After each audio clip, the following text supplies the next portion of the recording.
RDJ may be known as the ultimate Iron Man and the man who kick-started the MCU, but what if the movie had been made 15 years earlier in the 90s? Well, with CGI only really getting going that year with Jurassic Park, this 90s version of Iron Man would have to rely on more practical effects, slapstick action scenes, heavy costume design, and flying scenes shot in front of a projection like Christopher Reeve's Superman movies. The first Gulf War of 1990 to 1991 would be the main inciting incident of the movie, and instead of an Audi R8, Tony would likely be driving a Lamborghini Diablo. In this alternate world, Cuba Gooding Jr. would play War Machine, Sharon Stone would be Pepper Potts, and Christopher Walken would be Obadiah Stane. But who exactly would play Tony? Well, there's only one man for the job: Tom Cruise. Cruise has been linked with the role seemingly since time began, and after his Top Gun fame, it would feel only right for Cruise to take to the skies again as Iron Man. But what do you think? Would this movie have been as successful as the 2008 film? Let us know in the comments. So, we've cast Tom Cruise as Tony Stark in our 90s MCU, but who would play his greatest frenemy, Captain America? Now, there were plenty of these fair-haired heartthrobs in the 90s, but we're saving some of them for other roles. The man we're going with to play Cap is John Dutton himself, Kevin Costner.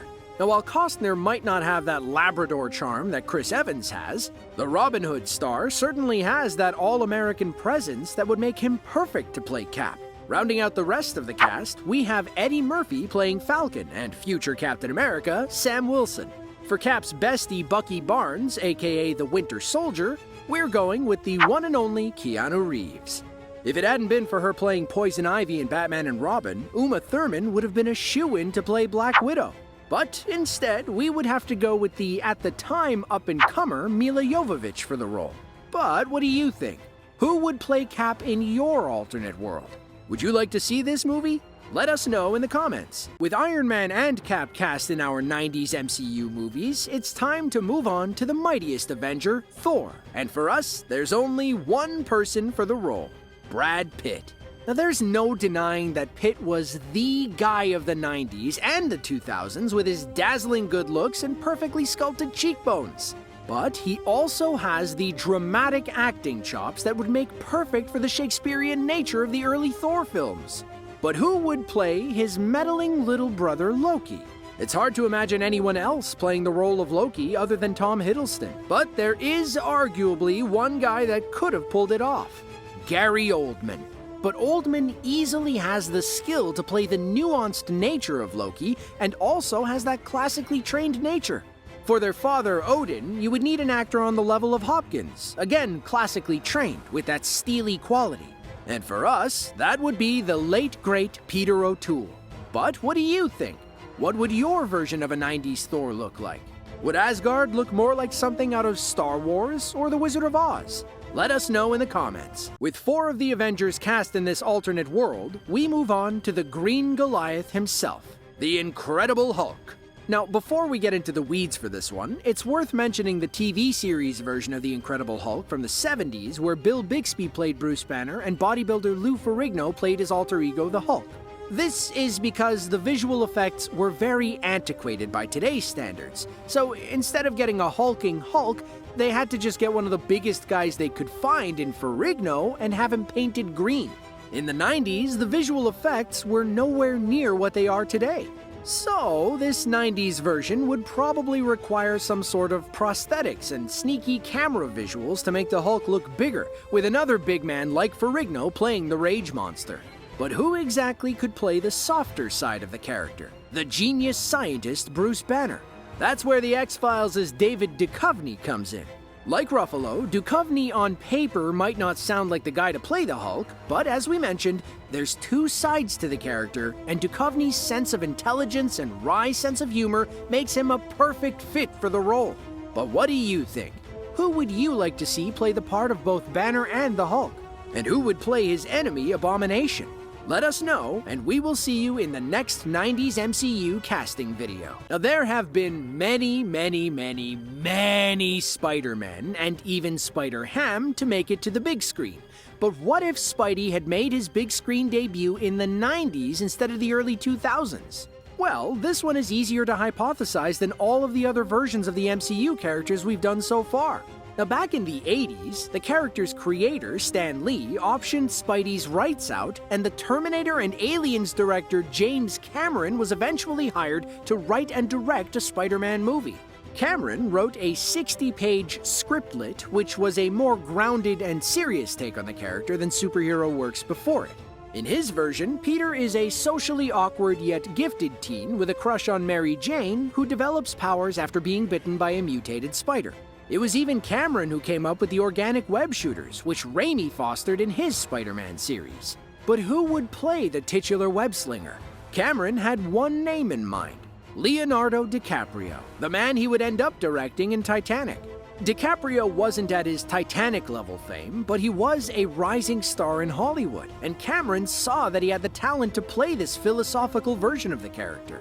However, Cameron's vision never came to be, and while DiCaprio was offered the chance to play Spider-Man in Raimi's version, he ultimately turned it down, with the part instead going to his friend Tobey Maguire. But what do you think of this alternate version? Would you like to have seen DiCaprio as Spidey? Let us know in the comments. Chadwick Boseman's Black Panther has inspired a generation, with the first movie easily one of the best in the MCU, cementing the character's legacy forever.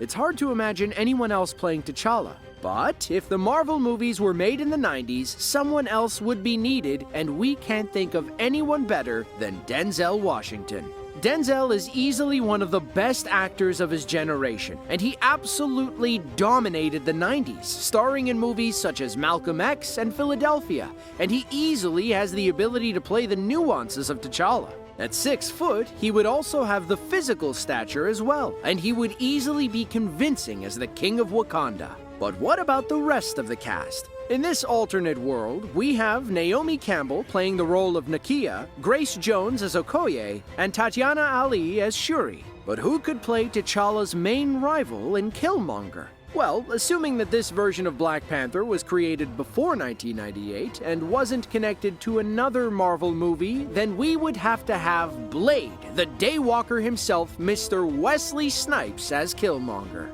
But what do you think of this casting?